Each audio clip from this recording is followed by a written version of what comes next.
YouTube melalui channel Baitur Rahman TV. Semoga Bapak Ibu bisa men-share kepada saudara-saudara, teman, dan lain sebagainya, baik di Buntang maupun di manapun berada. Semoga menjadi salah satu sarana dakwah buat kita semua untuk kebaikan bersama. Ya. Baik Bapak Ibu, marilah kita buka kajian pada malam hari ini dengan membaca basmalah bersama-sama. Bismillahirrahmanirrahim. Silakan Ustadz Zihan, dan mohon nanti di akhir tausiah bisa ditutup dengan doa. Insya Allah nanti kita bisa sampai jam 19 lebih 5 atau lebih 8. Monggo, kami silakan Ustadz Zihan. Baik, terima kasih Pak Wawan. Assalamualaikum warahmatullahi wabarakatuh. Waalaikumsalam. Alhamdulillahirrabbilalamin. Allahumma sholli ala Sayyidina Muhammad wa ala ali Sayyidina Muhammad amma ba'd. Alhamdulillah pada malam hari ini kita masih bisa berjumpa bersama-sama pada kesempatan kali ini melalui Zoom, ya, Zoom meeting. Dan mudah-mudahan apa yang kita lakukan pada malam hari ini mendapat berkah, amin Allahumma amin, dan juga menjadi sarana ladang pahala kita nanti di hari akhir, amin Allahumma amin. Bapak-bapak, ibu-ibu sekalian, saya share dulu ya materinya. Jadi kita ada satu pertanyaan, amal yang baik berasal dari mana? Nah, ini pertanyaan yang mungkin bisa kita jawab pada malam hari ini. Dalam tanda kutip bisa kita belajar bersama, ya. Amal yang baik itu kalau kita ingin mencapai amal yang baik itu sebabnya apa atau berasal dari mana? Nah, kalau kita lihat dari kitab Al-Hikam, ya, Ibnu Athaillah Sakandari, ya, beliau salah satu hikmahnya mengatakan seperti ini, husnul a'mali nata'iju husnil ahwal. Amal yang baik, husnul a'mal, ya, amal yang baik, hasil, natijah itu adalah hasil dari kondisi spiritual yang baik. Nah, husnul ahwal, ahwal ini kondisi, ya. Wa husnul ahwal, dan kondisi spiritual yang baik, minat tahakkuki fil maqamatil inzal. Jadi spiritual yang baik, kondisi spiritual yang baik itu sumbernya itu dari kemampuan menerima kedudukan, ya, makom. Makom itu adalah kedudukan atau tingkatan inzal. Inzal itu apa yang telah diberikan Allah kepada kita. Nah, penjabarannya bagaimana? Kita lihat bagaimana Ki Haji Soleh Darat menjabarkan ini dengan sangat sederhana, tetapi sangat baik sekali kalau kita kemudian mau menjabarkannya lebih dalam. Amal yang baik berasal dari kondisi hati yang baik. Nah, kadang-kadang kita secara gampang saja misalnya kita melakukan amal-amal perbuatan yang kemudian itu dianjurkan oleh agama, tetapi dengan kondisi misalnya terburu-buru. Misalnya sholat lupa berapa rakaatnya. Mungkin sering kita alami seperti ini. Karena mungkin kondisi hatinya belum stabil. Ya. Jadi kondisi hatinya belum tertata dengan baik. Nah, kita kadang masih apa ya, belum tenang dalam beribadah, belum tenang dalam melakukan sesuatu, padahal itu baik. Itu bisa jadi karena kondisi hati kita yang masih belum stabil. Nah, pertanyaannya selanjutnya adalah bagaimana agar kondisi hati menjadi baik? Bagaimana menciptakan kondisi spiritual yang baik? Nah, di sini memang tasawuf mencoba untuk memberikan tawaran-tawaran itu. Ya, kondisi hati yang baik karena diisi dengan sifat zuhud. Apa itu sifat zuhud? Ki Haji Soleh Darat ingin menggambarkan bahwa zuhud itu adalah banyak di sini dan sebagainya, tetapi poin-poinnya adalah tidak suka terhadap dunia. Bukan berarti kita tidak bekerja, bukan berarti kita tidak kemudian melakukan apa saja, cuma hanya wiritan saja, hanya beribadah saja. Bukan seperti itu. Kalau Sayyidina Ali radhiyallahu anhu berkata, ya ayyatuhad dunya laqad talaqtuki salasan. Wahai dunia, telah aku talak 3 engkau. Maksudnya itu bukan berarti kita membelakangi, maksudnya tidak bekerja, hanya ya pasrah terus nggak ngapa-ngapain, tidak. Artinya kita tetap bekerja, tetapi tidak menaruh dunia itu di dalam hati kita. Kita tetap bekerja, tetap produktif, bahkan ada satu ibarat bahasa Inggris yang saya sangat suka tuh ya, kalau bahasa Arabnya itu i'malu fauqa ma'amilu. Bekerjalah, berbuatlah di atas orang lain berbuat. Itu kalau bahasa Inggrisnya even the best can be improved, ya.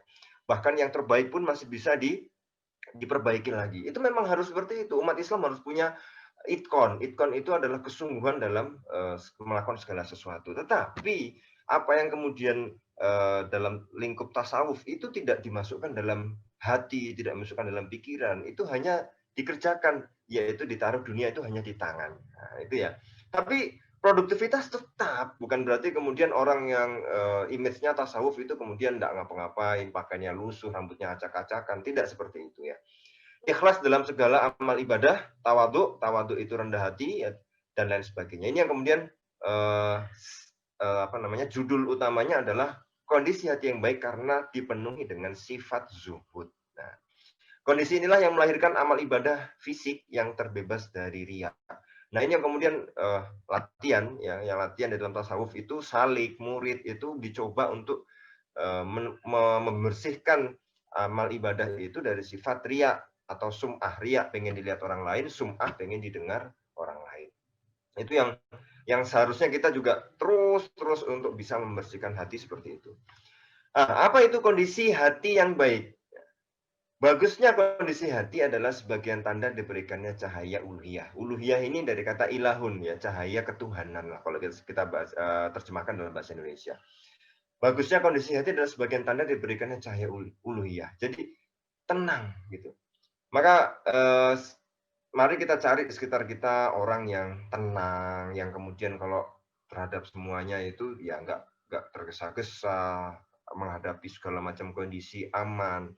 Itu yang kemudian enak kita melihat orang seperti itu ya.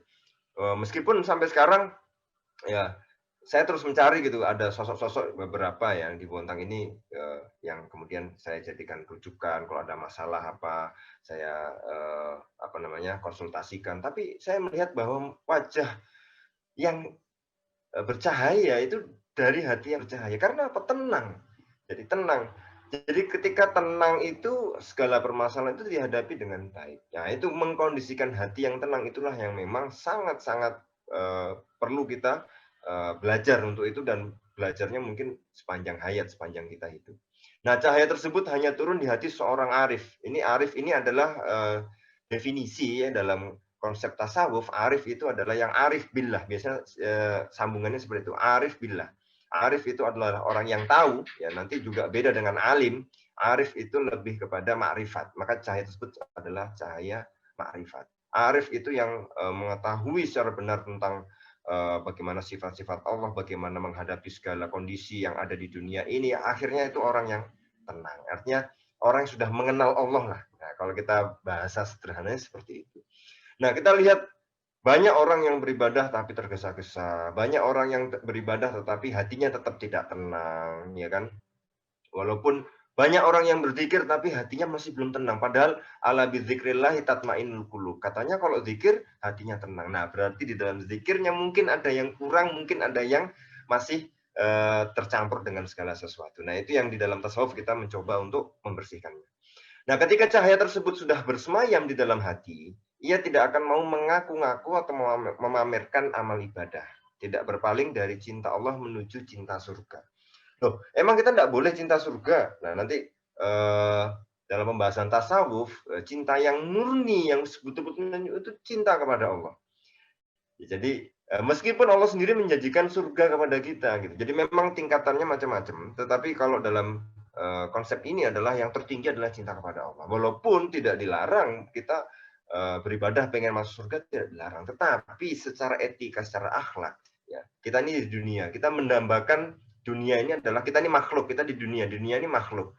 Surga itu sendiri makhluk gitu. Maka dalam tasawuf berusaha untuk menghilangkan seluruh cinta kepada makhluk, yang ada adalah cinta kepada Khalik. Kita cinta kepada yang membuat surga. Nah, siapa Allah? Nah, itu yang target tertingginya seperti itu dalam tasawuf. Maka jika demikian halnya, maka seluruh amal yang dilakukan itu sudah dikategorikan ke dalam ikhlas. Jika kita beribadah hanya untuk Allah Subhanahu wa Ta'ala, maka itulah konsep ikhlas. Nah, apa sebab tercapainya ikhlas?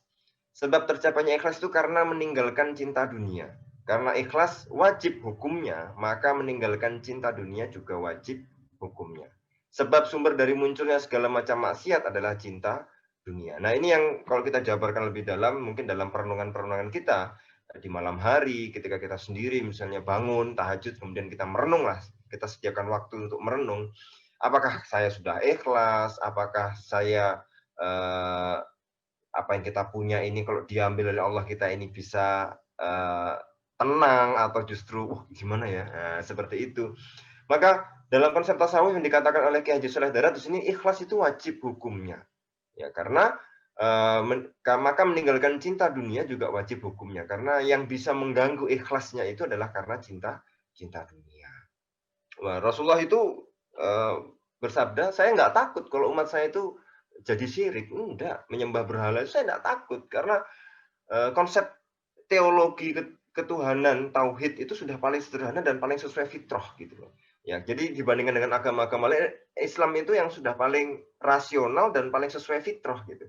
Jadi Rasulullah itu enggak takut, ya, enggak takut. Tetapi apa yang Rasulullah takutkan? Saya takut ya dibukakannya dunia ini kepada umatku sehingga mereka berlomba-lomba untuk cinta dunia. Nah, itu yang ditakutkan kepada Rasulullah kepada kita. Maka di dalam hari yang istimewa ini dikatakan tadi bahwa ini adalah hari penting umat Islam, yaitu lahirnya baginda Nabi Shallallahu Alaihi Wasallam. Ini mari kita kemudian setel kembali apakah yang kita lakukan itu sudah benar-benar ikhlas. Ini renungan untuk kita semua dan bagaimana Rasulullah itu khawatir kepada kita. Ya, khawatir kepada kita bukan karena kita nanti jadi syirik, nyembah batu, nyembah berhala dan lain sebagainya, tetapi ini takutkan adalah ketika kita tergoda untuk berlomba-lomba cinta dunia. Itu yang dikatakan Rasulullah SAW. Bagaimana ketika Rasulullah itu ingat kepada kita, ya umatnya ini, bahkan di sakaratul mautnya yang diingat bukan istrinya, bukan hartanya, bukan anak-anaknya, tidak, tetapi apa yang dikatakan Rasulullah ketika sakaratul maut? Ummati, ummati, ummati. Umatku, umatku, umatku. Karena begitu cintanya beliau kepada kita. Allahumma sholli ala sayyidina Muhammad, Allahumma sholli wa sallim alaih. Maka di sini kita mudah-mudahan ya bisa menjauhi ya, karena segala sumber dari munculnya segala macam maksiat ya, maksiat itu artinya pelanggaran terhadap aturan-aturan yang telah Allah berikan ya, itu adalah cinta dunia. Nah, itu yang mungkin bisa menjadi renungan. Nah, kita mencoba latihan sedikit. Bagaimana mengambil hikmah di balik COVID-19? Ya, kita mungkin banyak hal-hal yang tidak terprediksi di dalam COVID, yang biasanya anak sekolah sekarang anak di rumah, kita pusing ngajarin juga, kita perlu ekstra keras, kita menjaga stabilitas kondisi hati dan pikiran ini harus lebih keras ya. Yang misalnya kepala keluarga harus bekerja lebih keras ya, dan lain sebagainya yang ini tidak terprediksi. Nah, kita mencoba mengambil hikmah di balik COVID-19 ini. Artinya kita bagaimana latihan untuk membuat kondisi hati kita tenang. Contoh saja, kita mengambil hikmah ya, misalnya pakai masker. Ini jadi renungan untuk kita. Mungkin selama ini kita terlalu banyak bicara, sehingga banyak kata-kata sia-sia, atau bahkan berujung dosa. Maka dengan memakai masker ini, salah satu hikmahnya kalau kita bisa mengambil, adalah saatnya ya kita kembali riset kembali untuk menjaga lisan dan ucapan kita. Nah, ini ya, kenapa sih harus pakai masker gitu kan? Itu mungkin renungan gitu ya. Jadi apa saja peristiwa itu, kalau kita minggu lalu kita sudah bahas tentang husnudzon ya, tentang berbaik sangka kepada segala peristiwa di dunia ini. Nah, pada minggu ini kita belajar untuk amal yang soleh, amal yang baik itu berasal dari kondisi spiritual yang tenang. Kondisi spiritual tenang salah satunya adalah bagaimana kita bisa mengambil mengaitkan itu semua tenang dari segala bentuk peristiwa. Nah, kita ambil misalnya dalam COVID ini kita pakai masker. Nggak pakai masker mungkin tidak menyenangkan bagi kita ya, karena maskernya sumuk, panas dan lain sebagainya. Tapi ada hikmah di balik itu, kita ambil dari kondisi spiritual yang kita ambil ya. Kita mencoba. Oh, ternyata mungkin kita sering banyak ngomong, yang ngomong itu mungkin menyakitkan. Nah, maka kita memakai masker dalam tanda kutip di sini adalah menahan omongan kita. Nah, Rasulullah SAW itu dijuluki Jawami'ul Kalim. Ya, Jawami'ul Kalim, yaitu kumpulan daripada kalim itu jamak min kalimat. Ya, kalimat itu kata-kata. Jadi kumpulan dari kata-kata. Apa artinya Jawami'ul Kalim? Nanti kalau kita lihat bagaimana Rasulullah itu bersabda, kata-katanya sedikit, Tapi para ulama ketika memaknainya, menjabarkannya, menafsirkannya itu berjilid-jilid kitab, panjang lebar, karena susunannya indah. Ya, kena pilihan katanya indah, pilihan katanya nggak sembarangan. Ya, yang itu kemudian terpancar daripada hati yang sudah tersinari oleh cahaya uluhiyah tadi. Nah, maka kenapa Rasulullah disebut atau dijuluki Jawami'ul Kalim perkataannya? Karena sedikit tapi maknanya berbobot. Kita ini kadang-kadang mungkin ngomong panjang lebar tapi nggak ada maknanya misalnya. Nah itu yang kemudian kita bisa merenung, oh ternyata hikmahnya di situ pakai masker, kita mencoba untuk menstop mengiritkan kata-kata yang mungkin kalau terlalu banyak itu bisa menyakiti hati orang lain. Yang kedua, cuci tangan. Nah, cuci tangan ini kenapa kita harus sering cuci tangan gitu ya. Ini di dalam tangan ada jari-jari, dan di dalam teknologi informasi yang begitu hebatnya ini, kita sekarang bisa berselancar, bisa ngobrol dengan siapa saja dan kapan saja itu dengan jari-jari kita. Yang itu bisa jadi, bisa efek negatifnya kita menyakiti hati orang saat menggunakan medsos ya. Maka saatnya cuci tangan itu kita ambil hikmahnya. Oh, saatnya menjaga dan mengendalikan jari tangan kita. Jari-jari kita kendalikan, kita share yang baik-baik, kita share yang bermanfaat sehingga menjadi jariyatul khair, ya, kebaikan yang terus mengalir. Jangan sampai itu share yang hoax, share yang berita buruk, share yang mencaci orang sehingga itu menjadi jariyatus su, artinya keburukan yang terus menjalar dan kita terus mendapatkan dosa-dosanya. Itu jangan sampai seperti itu. Nah, kita oh iya, ternyata cuci tangan hikmahnya itu. Jaga jarak. Mungkin kita terlalu banyak berteman dengan teman yang melalaikan kita dari agama dan penghambaan. Penghambaan ini maksudnya ibadah. Nah, saatnya merefresh kembali pertemanan kita, mencari teman yang bermanfaat dan senantiasa mengingatkan kita pada akhirat. Teman itu penting karena 80% manusia terpengaruh oleh lingkungannya, 20% dari kalau dalam psikologi ya, 20% itu dari warisan atau gen ya. Bagaimana akhlak seseorang itu bisa terpengaruh 8% dari lingkungannya. Yang ini mudah-mudahan ketika kita jaga jarak, ya bukan berarti menjauhi orang lain, tapi kita ambil hikmahnya, kita menyeleksi teman-teman kita. Apakah minggu lalu kita sudah bahas juga bahwa teman yang bodoh itu bisa jadi lebih utama daripada teman yang pintar. Bodoh dalam apa? Bodoh dalam hal dunia. Ya, itu artinya teman-teman yang memang membawa kita kepada akhirat, membawa kita kepada pertemanan yang benar-benar saling mengingatkan dalam hal ibadah, saling mengingatkan dalam hal ilmu, saling mengingatkan dalam hal agama dan lain sebagainya.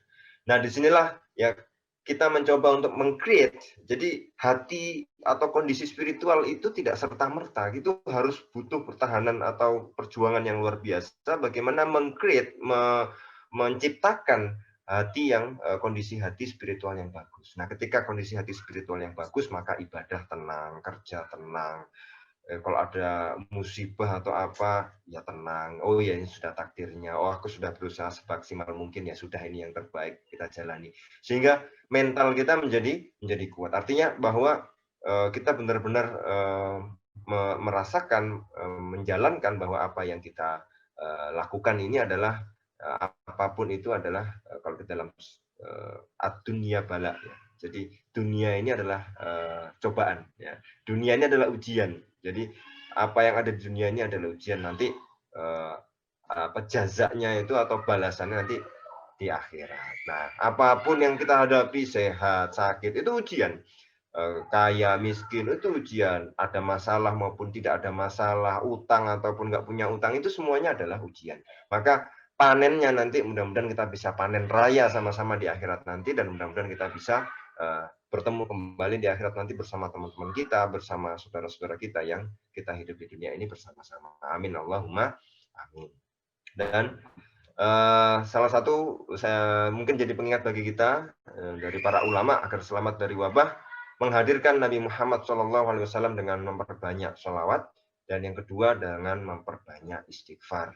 Sesuai dalam surat Al-Anfal ayat 33, wa makana mu'adzibahum wa hum yastaghfirun. Dan Allah tidaklah mengadab suatu kaum dan mereka dalam keadaan beristighfar. Nah, ini mudah-mudahan ya dua hal ini, yaitu menghadirkan Nabi Muhammad SAW dalam hati dan pikiran kita itu dengan memperbanyak sholawat. Ya, mumpung ini momentum Maulid mengingatkan kita untuk memperbanyak sholawat. Dan yang kedua adalah memperbanyak istighfar agar kita selalu ingat kepada Allah Subhanahu wa Ta'ala. Kiranya itu yang bisa kami sampaikan. Mudah-mudahan bermanfaat. Wassalamualaikum warahmatullahi wabarakatuh. Waalaikumsalam. Langsung Pak Wawan kita tutup dengan doa. Oke, Ustaz, mungkin kalau ada Bapak Ibu yang ingin bertanya, masih ada waktu sekitar 10 menit, monggo kami persilahkan sebelum kita tutup dengan doa.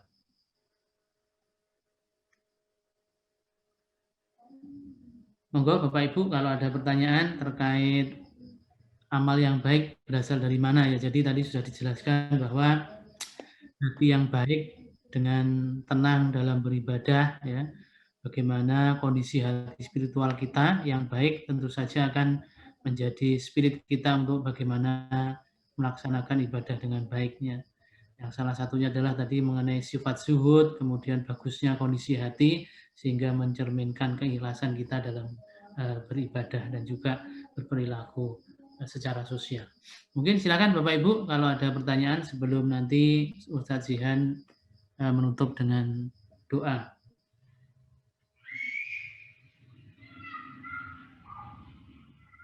Tidak ada ya. Monggo Ustadz, mungkin sedikit sebelum ditutup dengan doa, Bapak Ibu yang dirahmati Allah, insya Allah pada hari Sabtu nanti kita akan mengadakan kegiatan tablik akbar, ya, tablik akbar dalam rangka Maulid Nabi yang insya Allah hari Sabtu jam 8 pagi, insya Allah akan diisi oleh Profesor Dr. Haji Ahmad Zahro MA, guru besar dari UIN Sunan Ampel Surabaya. Ya. Jadi untuk link Zoom-nya juga sama dengan kajian rutin ini. Kemudian juga live di YouTube. Semoga Bapak Ibu semuanya diberikan kesempatan, waktu, dan kemudahan untuk bisa mengikuti tablik akbar dalam rangka Maulid Nabi Muhammad SAW. Jadi kembali saya sampaikan hari Sabtu jam 8 pagi oleh Profesor Dr. Ahmad Zahro MA, Guru Besar UIN Sunan Ampel Surabaya. Baik, jika Bapak Ibu tidak ada pertanyaan, monggo Ustadz untuk mengakhiri tausiah bisa ditutup dengan doa. Kami silakan Ustaz. Sebelum berdoa, mari kita beristighfar 3 kali. Astaghfirullahaladzim, astaghfirullahaladzim, astaghfirullahaladzim. Amin amin rabbil alamin. Asyhadu an la ilaha illallah wa asyhadu anna muhammadar rasulullah. Allahumma shalli ala sayyidina Muhammad wa ala ali sayyidina Muhammad walhamdulillahi rabbil alamin. Allahumma fir mu'minina wal mu'minat wal muslimina wal muslimat al ahya'i minhum wal amwat. Allahumma nawwir qulubana wa afkarana kama nawwartal arda was samawati bi nuri syamsika wa qamarika abadan abadan ya arhamar rahimin. Allahumma aslih lana dinana alladhi huwa ismatu amrina wa aslan dunyana allati fiha ma'ashuna wa aslana akhiratan allati ilaiha ma'aduna wa ja'alil hayata ziyadatan lana min kulli khair wa ja'alil mauta rahatan lana min kulli syarr. Rabbana ظلمنا أنفسنا وإن لم تغفر لنا وترحمنا لنكونن من الخاسرين ربنا آتنا في الدنيا حسنة وفي الآخرة حسنة وقنا عذاب النار سبحان ربك رب العزة عما يصفون وسلام على المرسلين والحمد لله رب العالمين بسر الفاتحة أعوذ بالله من الشيطان الرجيم. Ya kan. Baik, jazakallahu khair kepada Ustadz Jihan Fikih Yudhistira atas kesempatannya bisa menyampaikan tausiah. Semoga kita bisa mengambil ibrah pelajaran dari apa yang telah disampaikan beliau.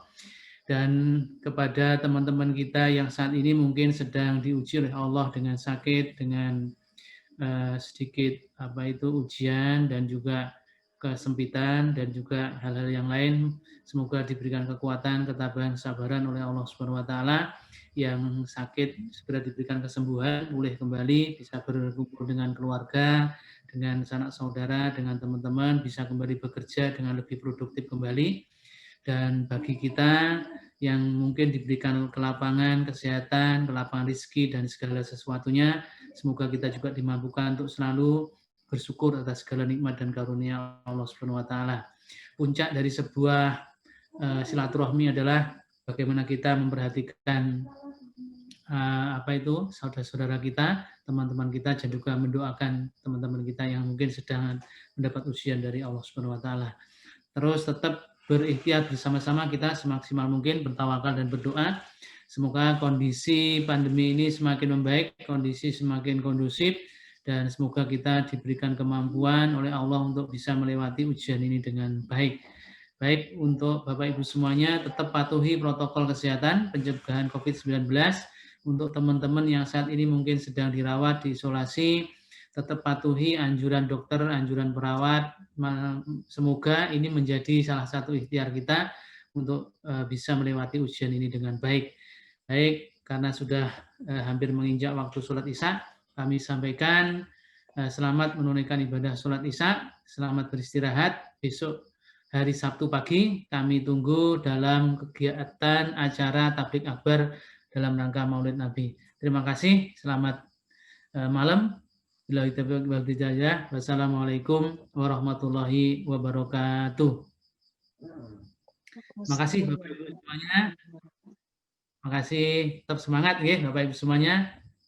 Insya Allah besok hari Sabtu pagi kita bertemu kembali. Terima kasih, selamat malam Pak Partono, Pak Suprihatin, Bu Wiwin, monggo semuanya, Pak Indra, monggo.